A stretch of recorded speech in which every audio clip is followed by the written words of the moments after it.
So the cost of living is hitting us all. You're going to hear more about that with my chat with our reporter, Emily Unia. We had a massive conversation about it. But cost of living, not only is it affecting your fuel, your food, housing, bills, it's also affecting comedians as well.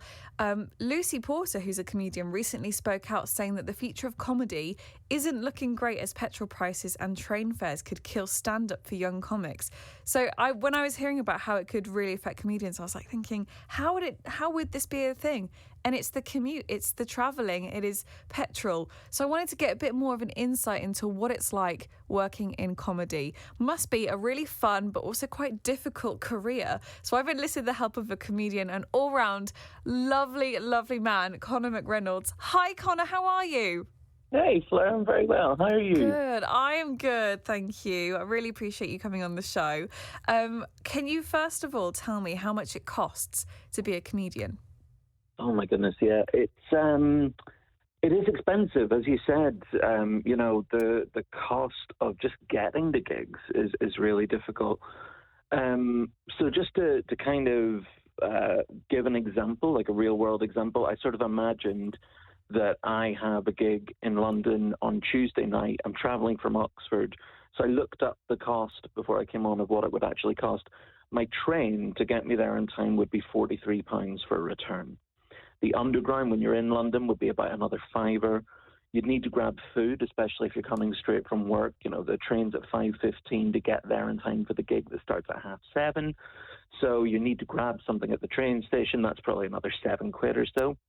And then one area, because this is a very complex area, if you are a female or non-binary performer as well, there's a whole other added cost related to safety. Because when I get home, I'm a cis man. When I get home on the train, I have the luxury of being able to wait 20 minutes until the night bus comes round, and I can hop on it, pay £2.50 and get out of Kiley Road. But that's not always the safest option for women and non-binary performers, so they might have to pay another £10 in a taxi. So all in, it can cost anywhere between sort of £57 and £65. And that's just to get from Oxford to London for a 10-minute unpaid spot on a lineup. So you're kind of 65 quid out of pocket for 10 minutes stage time. You're traveling about 4 hours for that. So there's your whole kind of time cost as well in that. You know, if you're working full time, you're going to be exhausted because you're leaving work straight away. You're traveling to the gig, you do the gig, you travel home. You might get home near midnight, you get to bed, you're up at 7, half 7 the next day to go to work. So it's tiring, it's expensive, but it's in everything I say, you also have to remember it is really fun, and that's why we do it as well. Yeah, it's like that famous quote saying, remember why you started. And obviously you do it to make people laugh, don't you? It's as simple as that. Yeah, and it's a lovely feeling, and the social aspect of comedy is also really fun. You know, you're gigging with and getting to know other people who are very like-minded. You learn a lot, and you also get to watch a lot of comedy, which is a real joy. But there is the cost that, you know, that's so that example I gave you, that's 60 quid, let's say, next Tuesday night for me to go to London one night a week. But comedians, if you're sort of taking it seriously, if you want to really improve, reap the benefits of gigging regularly, take that next step, you might have to get into London twice, maybe 3 times a week.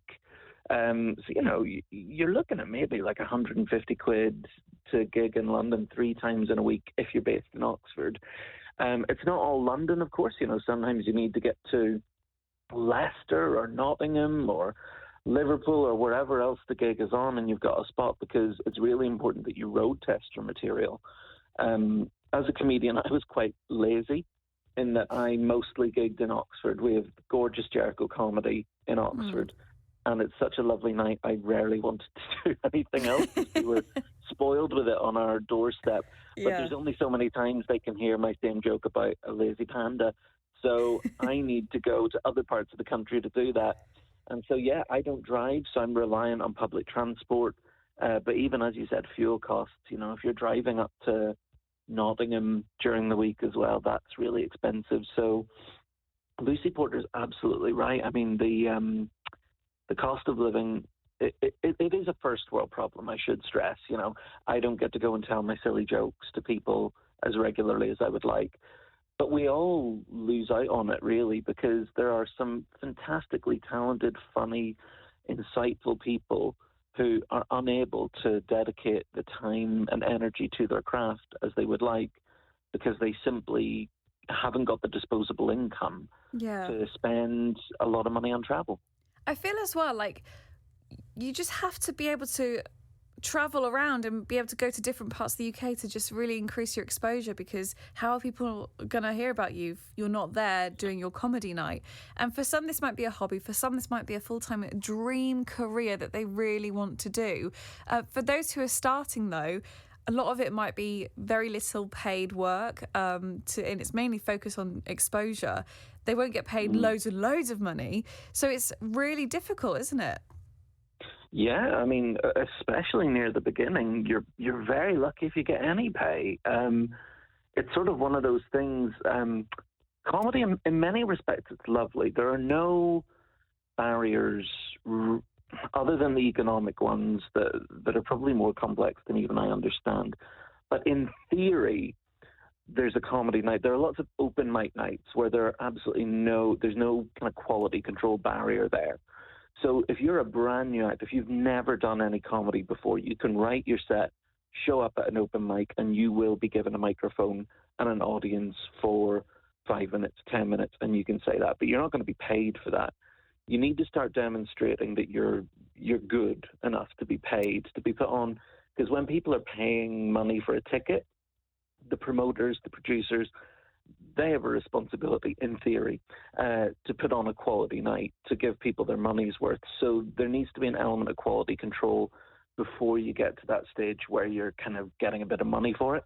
So you need to do all these unpaid nights first. And if you're good at it, if you're getting good at it, you get a little video of yourself doing it there, then you can send it to promoters and say, I did a gig recently, check this out. If you think I'd be a good fit for your night, I'd love to get a spot. So that's kind of how it works. So you're not getting any money at the beginning. But yeah, it is good. And that, if you get good at it, if you keep flexing that muscle and working hard, you will get a chance. So it's quite equal in that sense.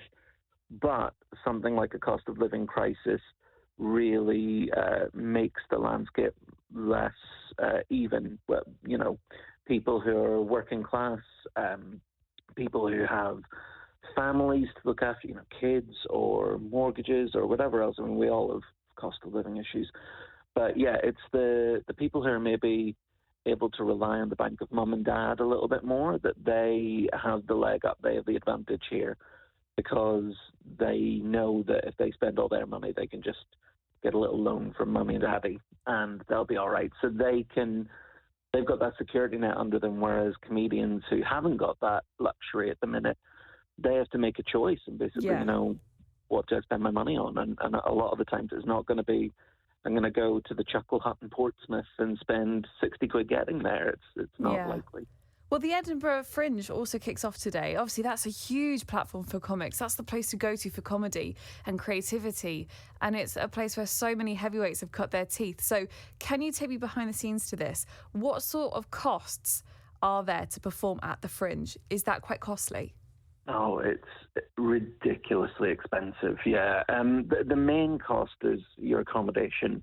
And Edinburgh landlords, there's a special circle in hell for them, because they know that, they have a captive audience. They have something that everybody needs. I mean, it's really not uncommon for, let's say a 3-bed flat. So I'll give an example. There are 3 wonderful Oxford comedians up at the Fringe this year. Alex Farrow, Chelsea Birkby, Matt Hobbs. They're sharing a flat together. For a 3-bed flat, you could be charged about £8,000 for the month for that flat. Oh my gosh. So the 3 of you are expected to pay that to a landlord. The rest of the year, this flat might cost £2,000 a month or £1,500 a month. But in August, they become vampires. So that's a huge cost. There are also, if you're not doing the free Fringe, you might have to pay for your venue. So that can be another few £100s. If you want to get a PR company, it can be a real benefit. a PR, person, getting word out there about your show, putting your posters up, that kind of thing. It can really help bring an audience in and reviewers in and more attention on your show, but it's costly. That's a couple of grand maybe. Then there's obviously your food and drink while you're up there. You've got to eat. You'll be going to other shows. You'll have a bit of a social time, a few beers with some other comics. That adds up. And again, the cost of travel around Edinburgh, and again, disproportionately that affects women and non-binary performers as well because of that safety aspect. So yeah, well, I it's like pricey. I like that you mentioned about how it's going to be more costly for women and non-binary because you just can't risk the safety at night. What more needs to be done, Conor? Edinburgh landlords need to develop a conscience, but I don't know if that's ever going to happen. What I would really love to see, actually, would be Arts Council funding to become more accessible for comedians. There's this view that comedy doesn't cost anything, or that sort of seems to be the attitude of the Arts Council. It's just one person and a microphone. They don't need loads. But actually, you've got all the same process in many respects as like a theatrical show. You have to spend your time writing it and rehearsing it, and going to gigs costs. And until there are more bursaries and grants available for working class comedians or for comedians from underrepresented backgrounds to whom the economic side of comedy might be prohibitive, we're going to see a lot of the same kind of thing, more sort of Radio 4 boring cis white men from comfortable middle class, backgrounds. So yeah, I hope that it changes. It comes down to funding, really. Yeah, it always does come down to funding, doesn't it? I hope that we still are able to increase the opportunities for people from all walks of life. Thank you so much for joining me, Conor. And now we've asked the Department for Digital Culture, Media and Sport for a comment on this, to which they've declined to respond.